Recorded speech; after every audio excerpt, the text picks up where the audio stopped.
Okay, Bismillahirrahmanirrahim. Assalamualaikum warahmatullahi wabarakatuh.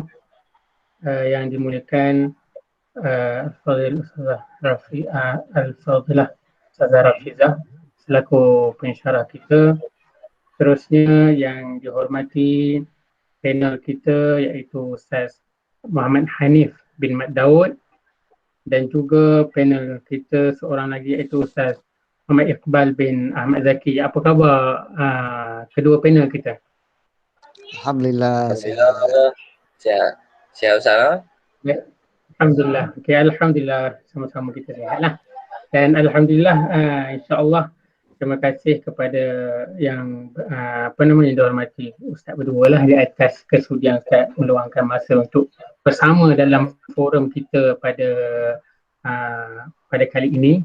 InsyaAllah seperti yang sedia maklum, forum kita berkaitan dengan pengajaran makro. Yang mana tajuknya adalah pengajaran makro suatu kefahaman yang wajib bagi guru. Kenapa pengajaran makro ni seorang guru perlu faham betul-betul apa yang dimaksudkan dengan pengajaran makro kan? Baik, tanpa melengahkan masa lagi, memanjangkan kalam, insya-Allah kita akan bersama dengan panel pertama kita dengan soalan ataupun perbincangan yang pertama kita iaitu berkenaan dengan apakah konsep pengajaran makro serta prinsip-prinsip pelaksanaannya yang perlu diterapkan dalam penghasilan pengajaran yang berkesan. InsyaAllah pada soalan ini saya mohon Muhammad Iqbal untuk memberikan pandangan Ustaz. Silakan. Baik, terima kasih diucapkan kepada moderator, tidak lain dan tidak bukan selama kini dan juga selamanya, iaitu Al-Fadhil Ustaz Muhammad Fitri bin Abdul Ghaffar di atas kesudian untuk menjadi pengacara lah bagi forum kita pada hari ini. Baik, jadi insyaAllah pada hari ini insyaAllah saya akan membentangkan berkenaan dengan apakah yang dimaksudkan dengan konsep pengajaran makro. Kalau kita tengok soalan yang diberikan kepada saya ni iaitu apakah konsep pengajaran makro serta prinsip-prinsip pelaksanaannya yang perlu diterapkan dalam penghasilan pengajaran yang berkesan. Okey, baik. Di dalam kita memperkatakan tentang pengajaran makro, jadi tidak dapat tidak kita perlulah mengetahui apakah yang dimaksudkan dengan konsep pengajaran makro. Okey, baik. Secara umumnya pengajaran makro ini merupakan satu sesi pengajaran praktik yang lengkap bermula dari pendahuluan, set induksi, perkembangan penilaian dan juga penutup. Jadi itu yang dimaksudkan dengan pengajaran makro. Jadi secara umumnya apabila kita melaksanakan satu sesi pengajaran, maka tidak dapat tidak kita kena mengaplikasikanlah pengajaran praktik yang lengkap ni. Okey, baik. Jadi dalam erti kata lain, pengajaran makro ni merupakan satu sesi pengajaran yang lengkap bermula daripada set induksi sehingga penutup. Jadi di dalam pelaksanaan satu proses pelaksanaan pembelajaran yang berkesan, jadi tidak dapat tidak guru kena ada satu sistem perancangan yang memenuhi kriteria-kriteria yang telah ditetapkan, yang telah disebutkan sebentar tadi. Okey, baik, itu merupakan konsep pengajaran makro.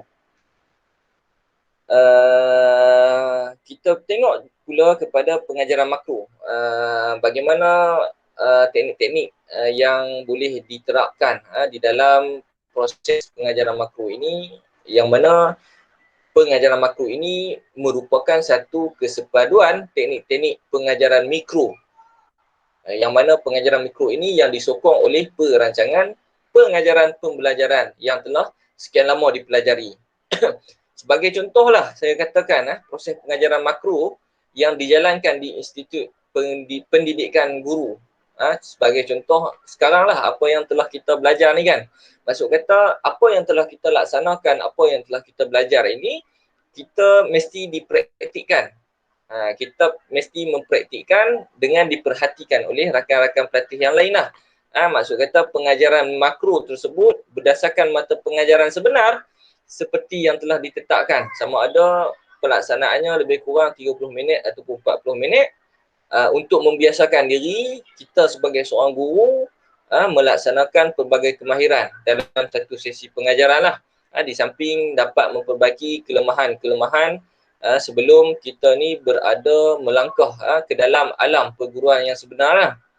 Itu sebagai contoh lah. Itu sebagai contoh pengajaran makro yang mana pengajaran ni merupakan kesepaduan teknik-teknik pengajaran mikro yang telah dipelajari.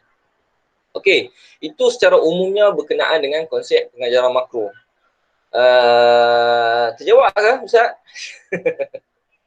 Kemudian kita pergi kepada kita pergi kepada prinsip pengajaran makro di mana apabila kita nak melaksanakan satu pembelajaran makro, jadi tidak kita kena melaksanakan beberapa prinsip lah. Kita kena berpandukan kepada beberapa prinsip. Okey. Di antara prinsip pengajaran makro yang pertama adalah objektif pengajaran dan juga pembelajaran. Objektif pengajaran dan juga pembelajaran. Maksud kata apa? Dalam kita nak melaksanakan satu proses pengajaran dan pembelajaran, kita kena ada objektif pengajaran dan juga pembelajaran. Mustahil lah kalau kita nak melaksanakan satu proses pengajaran tanpa kita ada objektif.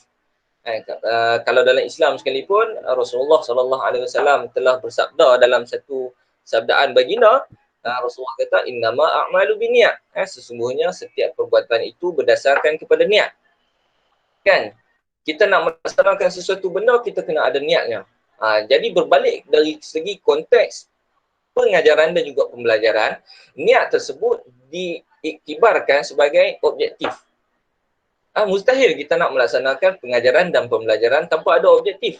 Jadi di dalam kita nak mencapai satu pembelajaran yang bermakna, terutamanya khususnya di kalangan pelajar, jadi setiap guru prinsip-prinsip pengajaran yang perlu diterapkan adalah menetapkan objektif pengajaran dan juga pembelajaran. Maksud kata dalam pengajaran makro, guru perlu mempunyai objektif yang luas lah. Maksud kata menyeluruh, merangkumi aras pengetahuan pelajar. Guru hendaklah menyatakan objektif secara tepat dan jelas bagi setiap pengajaran yang dirancang berdasarkan tajuk-tajuk yang akan dipelajari, yang akan diajarkan kepada murid. Okay, itu adalah objektif ataupun prinsip-prinsip pengajaran makro yang pertama lah. Kemudian di antara prinsip-prinsipnya yang lain seperti mana jumlah pelajar lah. Maksud kata jumlah pelajar yang terlibat, berapa kapasiti pelajar yang terlibat mengikut kepada bilangan pelajar di dalam kelas. Maksud kata pelajar yang terlibat ni adalah pelajar yang real lah, bukannya lakonan semata-mata. Justru sebab itulah orang kata pengajaran guru ini adalah satu tugasan yang sangat mencabar lah, kerana di dalam melaksanakan proses penghasilan ilmu pengetahuan, dalam masa yang sama guru ni perlu berhadapan dengan situasi di mana berhadapan dengan kerenah para pelajar yang pelbagai. Okey, baik, itu adalah prinsip pengajaran makro yang kedua, iaitu jumlah pelajar. Kemudian strategi pengajaran. Strategi pengajaran ni juga merupakan salah satu prinsip di dalam pengaplikasian pengajaran makro. Di dalam pengajaran makro, guru perlulah mempelbagaikan teknik dan juga strategi pengajaran agar sesi pengajaran dan pembelajaran lebih berkesan dan juga menarik lah. Kalau kita menerapkan satu sahaja kemahiran ataupun kita menggunakan satu strategi pengajaran sahaja, kadang-kadang pembelajaran itu tidak dapat mencapai dengan baiklah dia punya objektifnya. Okey, baik. Kemudian yang seterusnya adalah jangka masa pengajaran. Jangka masa pengajaran yang ditentukan dalam pengajaran makro adalah berdasarkan kepada jadual waktu kelas yang diperuntukkan lah. Maksud kata setiap satu masa tu di antara 30 hingga 40 minit satu masa. Jadi melalui peruntukan masa yang ditetapkan di dalam penghasilan ilmu pengetahuan. Jadi guru ni perlulah memainkan peranan yang baik dalam merancang pengajaran dan juga pembelajaran mengikut peruntukan masa yang telah ditetapkan. Kemudian yang seterusnya adalah bahan pelajaran. Kalau kita tengok dalam pengajaran makro, rata-rata guru di dalam menyampaikan keseluruhan isi pengajaran yang telah dirancang dalam rancangan pengajaran harian RPH. Jadi guru perlulah menyampaikan secara menyeluruh, secara orang kata menyeluruh lah. Jadi oleh sebab tu guru perlulah menguasai sepenuhnya bahan yang akan digunakan untuk menyampaikan ilmu. Maksud kata apabila perancangan yang telah ditetapkan oleh guru, jadi ada bahan-bahan pelajaran yang akan digunakan, maksud kata guru kena menguasai sepenuhnya bahan pelajaran agar ilmu yang disampaikan dapat disampaikan dengan dalam keadaan yang baiklah. Seterusnya melahirkan satu pembelajaran yang bermakna kepada pelajar lah. Kemudian yang terakhir sekali di antara prinsip-prinsip yang terdapat di dalam proses pengajaran ataupun pelaksanaan pengajaran makro ini, yang terakhir sekali adalah perbincangan dan juga refleksi lah. Kan, kalau kita tidak ada timbal balik dalam satu tingkah laku kita ataupun setiap pekerjaan kita, maka kita tidak akan dapat mengenal pasti satu-satu kekurangan ataupun apa yang terbaik yang perlu diletakkan di dalam tindak tanduk kita pada ketika tersebut. Sebab itulah di antara prinsip-prinsip yang terakhir yang dilaksanakan di dalam perancangan makro ini adalah perbincangan dan juga refleksi. Maksud kata penilaian kendiri ini perlu dilaksanakan oleh guru apabila kita melaksanakan sesuatu pengajaran. Maksud kata setiap selesainya satu pengajaran, kita kena ada penilaian kendiri sebagai satu refleksi ataupun muhasabah berkaitan dengan pembelajaran yang telah kita laksanakan.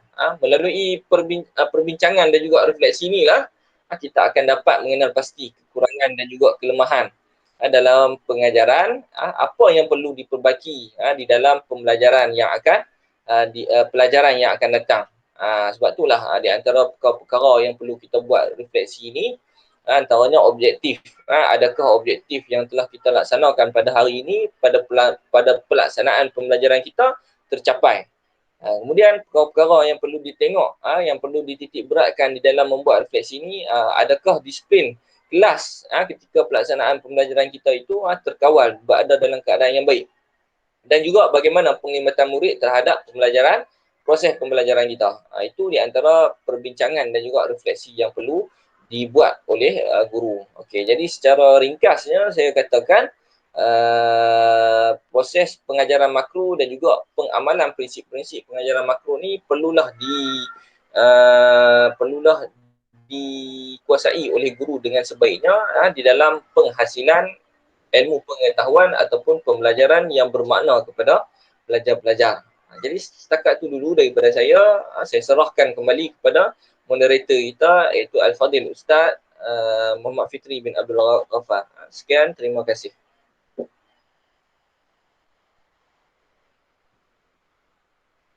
Ustaz Fitri.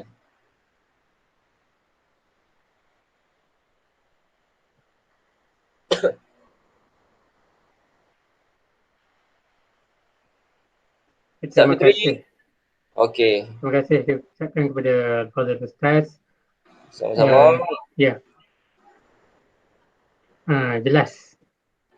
Dari sudut penyampaian tadi, maksudnya setiap hari yang kita lalui ni, kita pergi sekolah, masuk pukul 7.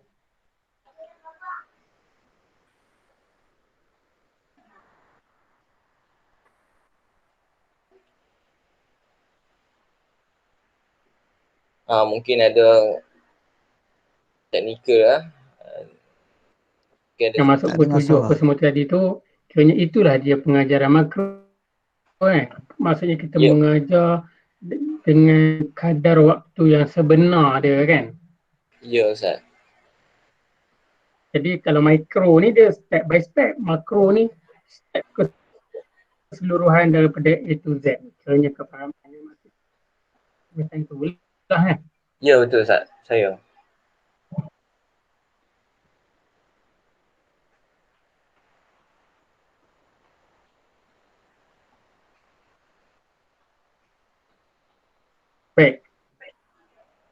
Untuk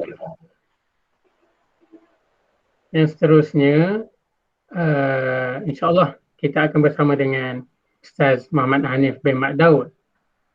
Al-Fadhil Ustaz Muhammad Hanif, iaitu apakah uh, apakah aspek-aspek penting dalam perancangan mengajar dan apakah keperluan dalam pengajaran makro. Saya minta Ustaz Hanif memberikan jawapan bagi soalan yang kedua kita ni lah, apakah aspek yang penting. Kita nak buat pengajaran makro mesti kita tahu aspek-aspek penting, bukan kita nak buat macam tu saja kan. Dan juga apa dia keperluan dalam pengajaran makro ni. Persilakan Fadhil Ustaz Hanif. Baik, terima kasih kepada Ustaz Fitri atas soalan yang dilontarkan. Baik, Alhamdulillah kita dah mendengar panjang lebar daripada Ustaz Iqbal. Okey, terima kasih Ustaz Iqbal. Baik, berbalik pada soalan, apakah aspek-aspek penting? Aspek-aspek penting dalam perancangan mengajar ni. Yang pertama, dia ada tiga, semuanya ada tiga yang saya dapat dekat sini. Yang pertama, perancangan pendahuluan. Dalam aspek perancangan pendahuluan ni, kita kena menentukan topik. Yang pertama sekali kita kena tentukan topik tu. Contohnya apa? Contohnya topik bagi bidang sirah. Contohnya, iaitu kalau saya ambil satu contoh lah, sirah tahun 3, bagi pendidikan Islam tahun 3. Iaitu topik dia Nabi Muhammad SAW dan masyarakat Arab. Yang kedua dalam aspek perancangan pendahuluan ni adalah kebolehan sedia ada murid-murid. Kita kena tentukan, kena tahu apa pengetahuan dia, apa kebolehan murid-murid ni. Kita tengok kalau yang pastinya murid-murid ni memang mengenalilah Nabi Muhammad SAW. Siapa keluarga dia, di mana baginda lahir. Okay, rata-rata murid-murid sudah mengenali Nabi Muhammad SAW. Baik, objektif yang ketiga adalah objektif hasil pembelajaran. Di bawah aspek perancangan pendahuluan ni adalah objektif. Maknanya selepas kita mengajar tentang sirah ni, apa hasil yang kita dapat, apa hasil pembelajaran daripada tajuk tadi, iaitu Nabi Muhammad SAW dan masyarakat Arab. Baik. Yang kedua, aspek yang kedua adalah perancangan penyampaian. Perancangan penyampaian yang pertama, dia ada 4 perkara di bawah perancangan penyampaian ni. Yang pertama adalah penentuan strategi pengajaran dan pembelajaran. Yang ni kita kena ambil tahu apa strategi yang akan kita gunakan dalam nak mengajar murid. Dia strategi ni ada 3 semuanya. Yang pertama, pemusatan guru, iaitu strategi berpusatkan guru. Yang kedua, strategi berpusatkan bahan, dan yang ketiga strategi berpusatkan murid. Kalau yang berpusatkan guru ni banyaklah contoh dia, kaedah dia tu. Contohnya demonstrasi, syarahan, pengajaran berkumpulan, pengajaran mikro, bercerita, dan dalam konteks inilah keseluruhan kelas lah. Okey, ya, kalau yang berpusatkan bahan, kaedah dan teknik dia kita menggunakan salah satu contoh audio visual. Macam kita tunjuk klip video contoh kalau ikut tajuk yang tadi tu, kita tayangkan video macam mana suasana tanah Arab zaman dahulu, dengan padang pasirnya, dengan rumah yang yang bumbung tak sama dengan bumbung rumah orang Melayu lah. Okey. Kedua, penggunaan komputer. Boleh menggunakan komputer Lepas tu menggunakan bahan cetak pun boleh. Itu strategi berpusatkan bahan. Kita nak macam mana kita nak sampaikan pengetahuan tu kepada tentang apa Nabi Muhammad dan masyarakat Arab kepada murid. Dengan bahan apa? Okey, yang ketiga strategi berpusatkan murid.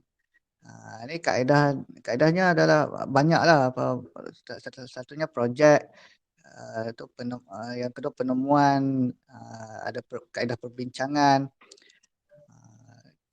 Kalau ikut tajuk ni kita bolehlah gunakan kaedah perbincangan dan bincang tentang apa yang masyarakat Arab dulu buat, apa aktiviti diorang, dengan penyembahan berhala lagi, dengan minum arak, main judi, dan bunuh anak perempuan. Itu kita boleh berbincang dengan murid. Baik. Yang kedua dalam aspek perancangan penyampaian adalah penentuan masa. Kita nak tentukan masa tu 30 minit atau 1 jam atau 60 minit. Itu sebenarnya memang perancangan yang teliti lah. Yang ketiga pemeringkatan isi. Pemeringkatan isi ni yang mula-mula sekali kita ajar pengetahuan yang rendah dulu. Kalau ikut taksonomi Bloom dia ada 6 tahap. 6 tahap taksonomi dia tu. Okey. Yang pertama sekali kita mengingat. Kita ajak murid-murid untuk mengingat dulu, dan yang peringkat yang tinggi sikit memahami. Okey, yang keempat pemilihan sumber. Kita nak pilih sumber apa yang untuk mengajar ni. Yang pertama sekali mestilah buku teks lah. Buku teks yang terkini. Okey, lepas tu ada boleh juga guna bahan lain iaitu buku sirah contohnya. Okey, yang ketiga perancangan penilaian. Dalam ni kita boleh tengoklah apa pencapaian murid, dalam pengajaran ni, dalam sejauh mana dia orang faham tentang tajuk tadi. Itu yang kedua penganalisisan maklum balas.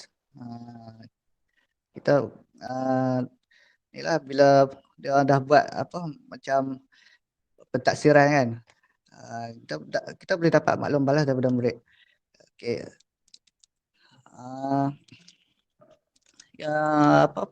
Berkenaan dengan keperluan pula, saya rasa Ustaz Iqbal ada sentuh juga sikit, tapi tak apalah, mungkin sini adalah perincian sikit. Okey, yang pertama, keperluan yang pertama adalah set induksi. Set induksi ni mula-mula sekali mukadimah dia tu. Macam mana kita nak tarik minat, nak tarik perhatian murid kan. Supaya murid tu dia nak belajar. Permulaan sekali tu. Strategi tu salah satu strategi juga tu. Kita nak murid ni minat dengan pengajaran kita ni.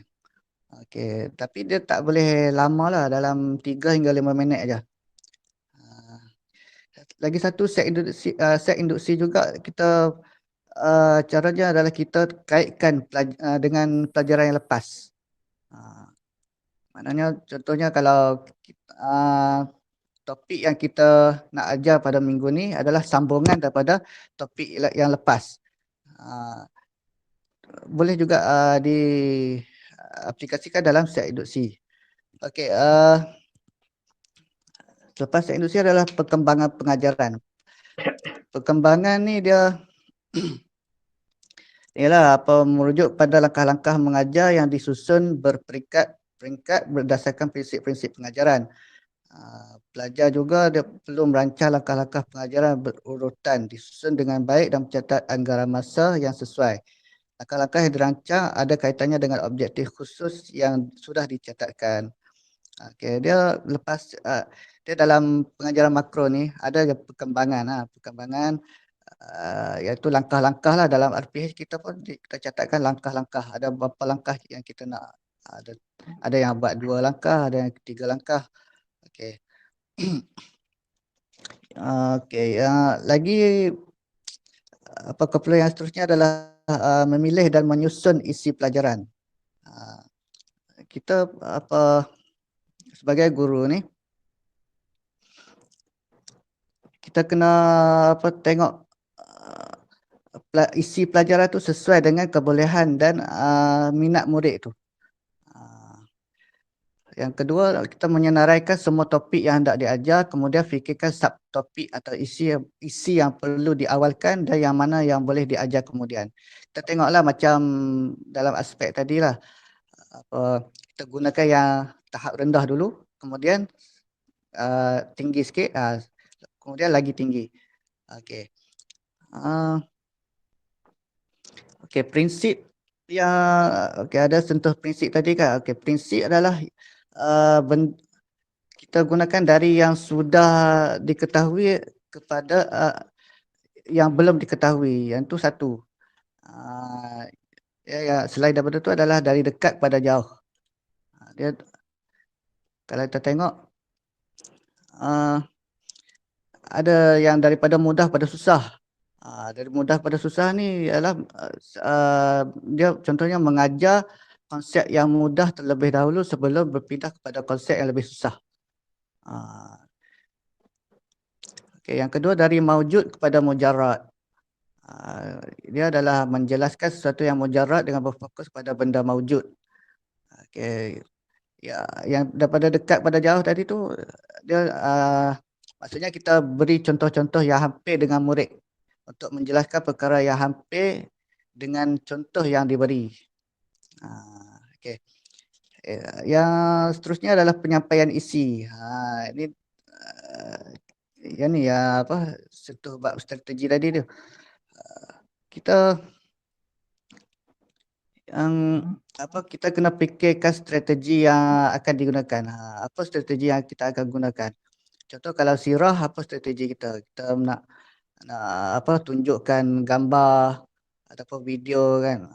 Ataupun soal jawab pun boleh. Ataupun lagi satu, kita boleh ajak murid membezakan antara masyarakat Arab jahiliah dengan masyarakat yang selepas Islam dah berkembang. Macam mana? Contoh kalau macam minum arak, main judi tu itu dalam Islam dia diharamkan. Kita banding waktu jahiliah dia orang semua boleh buat, tapi bila Islam datang, Islam dia mengharamkan benda tu tak boleh dibuat, tidak dibenarkan dalam ajaran Islam. Okey. Yang kedua, strategi pengajaran yang sesuai bukan sahaja dapat meningkatkan mutu penyampaian, malah akan menjadikan sesuatu pelajaran itu lebih bermakna serta menyeronokkan murid. Strategi tu kita memang target kita nak bagi murid rasa seronok. Terutama sekali budak sekolah rendah lah. Okey. Lagi yang selain itu adalah penilaian. Guru dia harus dia kena buatlah aktiviti untuk mengukur sejauh mana objektif pengajaran dan pembelajaran telah tercapai. Macam sekarang yang digunakan adalah pentaksiran berdasarkan bilik darjah lah. Pentaksiran bilik darjah tu. Maknanya kita boleh gunakan pentaksiran secara lisan, tulisan atau pemerhatian. Okey, yang seterusnya adalah penutup. Penutup ni adalah bahagian akhir lah dalam perancangan makro ni. Dia guru membantu murid membuat rumusan berkaitan isi penting. Itu dalam bahagian penutup lah. Okey. Yang keenam, yang keenam atau yang terakhir adalah penilaian kendiri. Penilaian kendiri ni dia sebagai refleksi lah sebab dalam RPH tu, dalam cara mengajar tu yang last sekali, yang bawah sekali tu ada refleksi, bahagian refleksi tu kita bagaimana yang Ustaz Iqbal sebut tadi, dia sebagai muhasabah kepada guru. Muhasabah berkenaan pengajaran guru. Okey. Lagi satu kita nak tengok dekat penilaian kendiri ni adalah pencapaian objektif disiplin kelas dan penglibatan murid serta keazaman guru bagi membaiki pengajarannya. Okey, kita dalam refleksi juga kita ada isikan berapa orang murid hadir. Lepas tu murid yang tak hadir tu guru akan melakukan aktiviti pengukuhan selepas daripada tu. Baik, itu saja daripada saya menjawab soalan ya Ustaz Fikri. Baik, itu saja. Sekian, terima kasih. Kita kembali kepada Ustaz Fikri. Ustaz Fitri. Okey, baik, insyaAllah menjawab.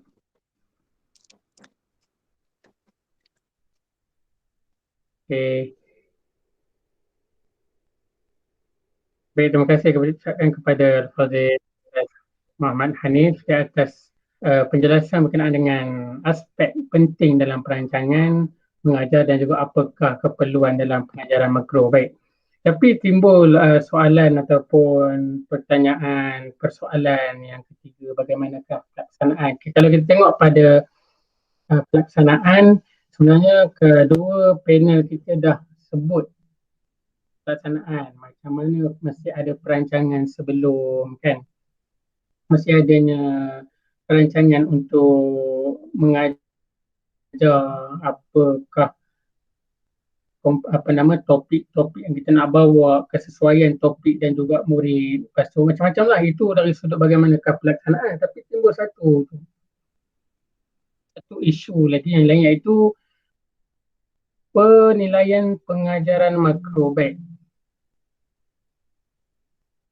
Dalam isu penilaian pengajaran makro ni lebih kepada guru pelatih tu sendiri sebenarnya. Baik. Dalam penilaian pengajaran makro ni, dia terbahagi kepada tiga komponen, iaitu penilaian pengajaran makro mengikut model pencerapan klinikal. Apa dia penilaian mengikut model pencerapan klinikal ni? Dia lebih kepada masa-masa pengajaran makro, penilaian boleh dilakukan dengan menggunakan model pencerapan klinikal.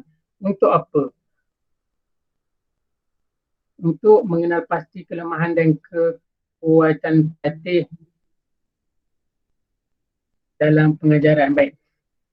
Bila cerita bab pengajaran makro ni, sebenarnya lebih kepada macam tu kita nak praktikal nanti. Bila mana guru pelatih, kita ni sebagai guru pelatih masuk dalam kelas, sama ada kelas yang sebenar ataupun kelas yang dibina dalam kalangan kita dengan jumlah murid yang ramai lah, macam Ustaz sebut tadi, dengan jumlah masa yang menyamai masa sebenar, kan. Jadi untuk tujuan kita dicerap pencerapan klinikal, kita dicerap dari sudut teknik kita mengajar. Jadi pengajaran makro ni dia akan dinilai, penilaian pengajaran makro ni dinilai dari sudut teknikalnya, macam mana guru pelatih ini mengajar, apakah dia mengikut step-step induksinya, langkah pertama, penyampaian kedua, penutup, adakah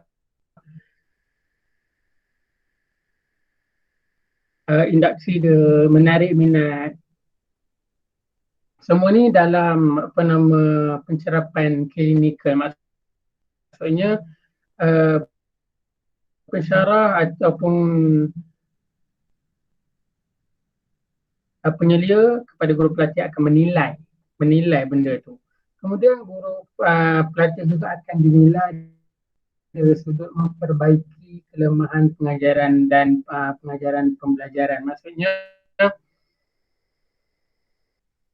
selepas kita juga selepas pengajaran makro tu, kita juga akan dinilai dari sudut apakah pengajaran ataupun proses pengajaran yang dilaksanakan oleh guru pelatih tadi dikira berkesan ke atau tak berkesan ke, dan juga dia akan melihat ada kelemahan pensyarah ataupun penyelia adalah orang yang bertanggungjawab untuk menilai dan juga menambah baik, dan seterusnya memperkembangkan potensi dan kemahiran yang ada pada pelatih. Ini dia penilaian mengikut model pencerapan klinikal, sebab semua guru pelatih akan ada satu semester praktikum. So dalam waktu tu nanti setiap guru pelatih ni akan dinilai. Perkara-perkara inilah tu yang gunanya pengajaran makro, dan inilah penilaian pengajaran makro. Dan seterusnya ada juga unsur-unsur penilaian, iaitu pencerapan klinikal merupakan suatu kaedah penilaian, dan penilaian bertujuan membantu pelatih atau guru di sekolah untuk meningkatkan mutu pengajaran. Jadi macam biasa, macam kita sebut tadi lah, tujuan penilaian itu untuk meningkatkan mutu pengajaran kita. Maksudnya pengajaran guru ataupun guru pelatih, sama ada guru pelatih ataupun guru yang dah sedia ada. Kalau KPM minta tempatkan pensyarah-pensyarah IPG ni dari sudut keperluan bimbingan kan. Kemudian pencerapan klinikal mempunyai hubungan kerja yang pencerapan mempunyai hubungan kerja profesional antara guru pelatih dan penyelia, memerlukan kepercayaan yang tinggi antara guru pelatih dan penyelia. Ini lebih kepada unsur-unsur penilaian. Maksudnya ada etika, ada kita katakan etika penyeliaan ataupun penilaian itu dilaksanakan dengan betul supaya kualiti guru pelatih itu tadi dapat diperbaiki dan dapat ditingkatkan. Dan juga penilaian pengajaran makro ni juga dia ada peringkat dia sebenarnya. Apa dia? Dia ada 3 peringkat, antaranya conference pra pencerapan, iaitu apa dia? Conference pra pencerapan iaitu sebelum pemerhatian dilaksanakan, iaitu peringkat permulaan. Untuk apa? Untuk membina persefahaman antara penyelia dan guru pelatih tentang pengajaran yang bakal dijalankan. Semasa konferens pra pemerhatian, hubungan mesra antara penyelia dan guru pelatih adalah penting supaya sesi perbincangan dapat dijalankan dengan lancar. Maksudnya sebelum kita diselia, kita ni kalau kita sebagai guru pelatih, kita mesti kena kenal dengan penyelia kita. Penyelia juga perlu kenal kita.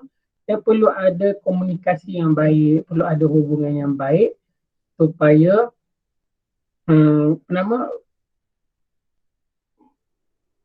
proses pembelajaran daripada guru pelatih itu dapat berjalan dengan baiklah. Maksudnya kalaulah ada masalah antara penyelia dengan guru pelatih, jadi problem lah. Macam mana guru pelatih nak tanya apakah kelemahan diri, apakah kelemahan teknik-teknik, mungkin ada timbul isu, ada timbul masalah, tapi itu sebabnya perlunya kepada hubungan baik antara penyelia dan juga guru pelatih supaya ada penambahbaikan, ada ilmu yang kita dapat. Terusnya pada peringkat pemerhatian semasa PNP. Dalam peringkat ini penyelia memerhati pengajaran yang disampaikan oleh guru pelatih, membuat catatan ataupun data. Penyelia akan menyediakan huraian data bagi membantunya semasa sesi bimbingan. Pemerhatian dilakukan sepanjang waktu pengajaran bagi mata pelajaran berkenaan. So, semasa PNP, penyelia macam biasalah kita dicerap, macam kita pernah dicerap oleh guru besar, guru penolong kanan. Waktu macam itulah, maksudnya penyelia akan melihat kelemahan, mencatat dan mengumpul apa kelemahan, apa kelebihan dan apakah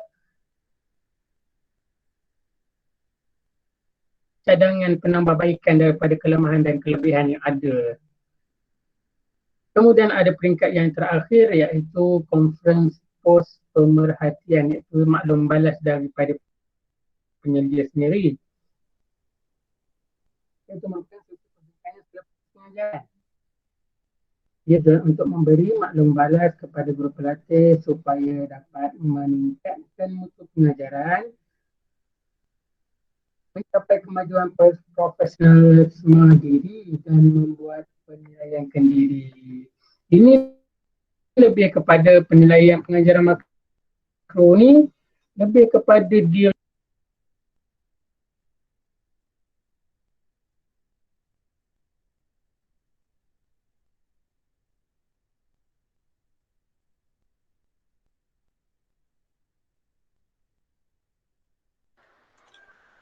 Mic tertutup.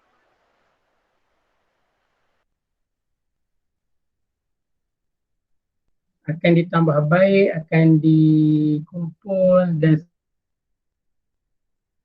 diberikan jalan penyelesaian dan penambahbaikan oleh penyelia. Jadi inilah kepentingan guru perlu faham keperluan pengajaran makro supaya seandainya seseorang guru, sama ada guru pelatih ataupun guru yang dah kerja ada mengajar, dia rasa dia tengok kelas macam kurang berkesan, so dia akan cuba cari bimbingan untuk membimbing. Jadi itu sahaja, insyaAllah forum kita pada hari ini. Terima kasih banyak diucapkan kepada dua ahli kita, Ustaz Hanif bin Mat Daud dan juga Ustaz Muhammad Iqbal bin Ahmad Zaki di atas penerangan penjelasan yang telah diberikan tadi. Terima kasih Ustaz. Ya, sama-sama. Sama-sama. Terima kasih kepada moderator. Dan insyaAllah dengan itu kita akhiri forum kita pada hari ini dengan lafaz Assalamualaikum warahmatullahi wabarakatuh. Waalaikumsalam. Waalaikumsalam warahmatullahi wabarakatuh.